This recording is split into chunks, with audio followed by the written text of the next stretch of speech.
Stop the fascists now. Stop the fascists now. This is great. That, my friends, is the sound of a defeated party. Democrats once again breaking out the off-key protest tunes, wailing against Elon Musk and President Trump as they stare down political extinction. But there may be a way out of the wilderness. The Democrats gathered a bunch of their super-rich billionaire buddies and left-wing influencers, reps from Soros Fund Management and the company behind the Obama Pod Bros, to Frankenstein themselves a left-wing Joe Rogan and fix their media game that's getting beat by the Republicans. And Jen Psaki thinks the party's problem is that they all talk like your creepy left-wing college professor.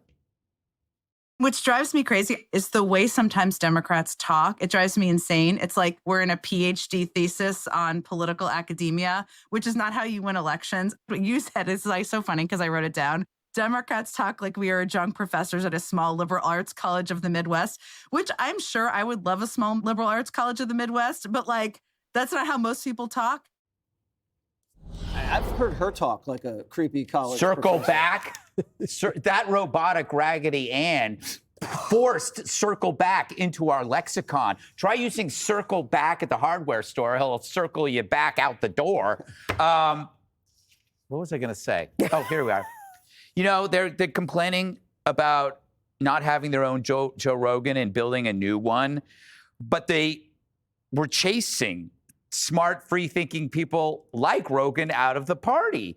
Musk, RFK, Tulsi, you know, why bother creating a new Joe Rogan if you're going to chase him out? Worse, whoever is going to meet your criteria, which is going to be this narrow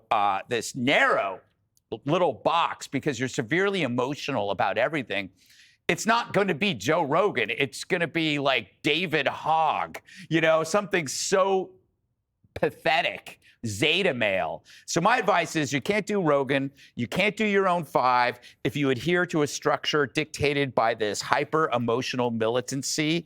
You know, how can you have a conversation with anyone if pronouns are litigated? You know, you've seen what this kind of thinking, this woke thinking has done to sports, entertainment, even relationships. You can't have a, quote, conversation that you always want if no one wants to talk to you. And it is hard, Dana, if you're going to hide the truth from everybody, to do it on an hour to 2 to 3 hour podcast. Yeah, well, but also, why do they need to create a new media ecosystem? They already own the entire media ecosystem, unless they're saying that the ecosystem is dying.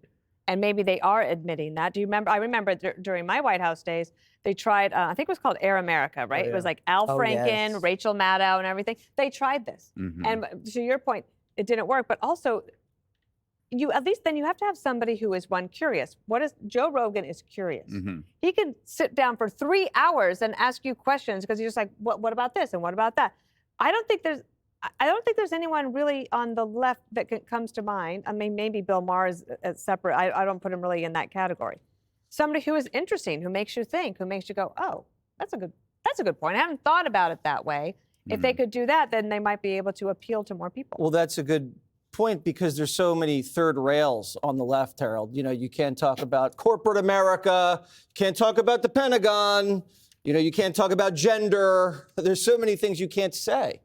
I think we need to get away from that paradigm. I think what we're seeing, every president who is popular, who gets elected, has these kind of moments. President Trump is I would argue, is more pronounced in how he has been able to take advantage of these 5 weeks. In my lifetime, I've not seen a president do what he has done and is continuing to do, which is why I think Democrats have to be more patient. But being patient doesn't mean you should be in a state of inertia. This idea about trying to find a new media means or new media platforms, you first have to start with substance. And when you have substance, it's easier to find scale and a platform to be able to transfer and to communicate those ideas. Imagine if Democrats began to think about a plan to reinvigorate and stimulate small businesses in rural and urban America and blue-collar workers. Imagine if we offered a 21st Century Lift Every Child Act, which empowered parents. gave kids real opportunities, reduced the power of teachers, and said, we're going to do something, Dana, which you've talked a lot about, 2-year opportunities after high school, not just for college, but to give people skills and understanding. If we're going to bring more jobs back to America, Jesse, and produce more things here, we have to have engineers and people with skill sets to be able to do it. One of the worries I have is if President Trump is successful with this tariff program, which I'm still not convinced he will be, but if he's able to bring all of these companies to produce things here, we're still going to have to import people because we don't have the resources to do it.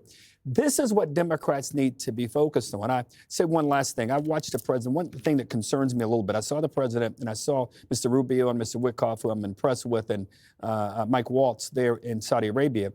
And I hope I heard something wrong and I'm not hearing it all right. It sounds like without having the Europeans and Ukrainians there, and Democrats ought to talk about this. Lindsey Graham talked a little bit about it, who's a Republican. It sounds like we're trying to split the world up between China, Russia, and ourselves.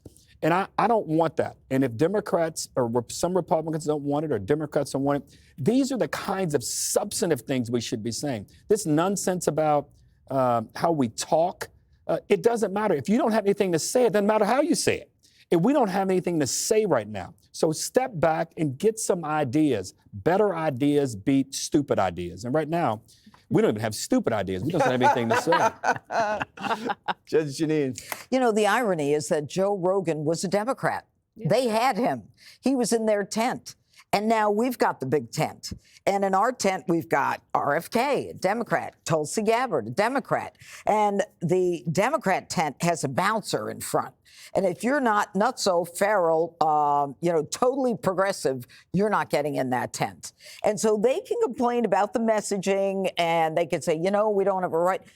Harold is right. It's all about the policy. It's not about the message. So as they decide, well, what we're going to do is we're going to get the billionaires together. We're going to create our own Joe Rogan. That's ridiculous because Joe Rogan is authentic. He is genuine. He is curious. He has politicians. He has experts. He has controversial people. And he is someone who, wants to have a real dialogue.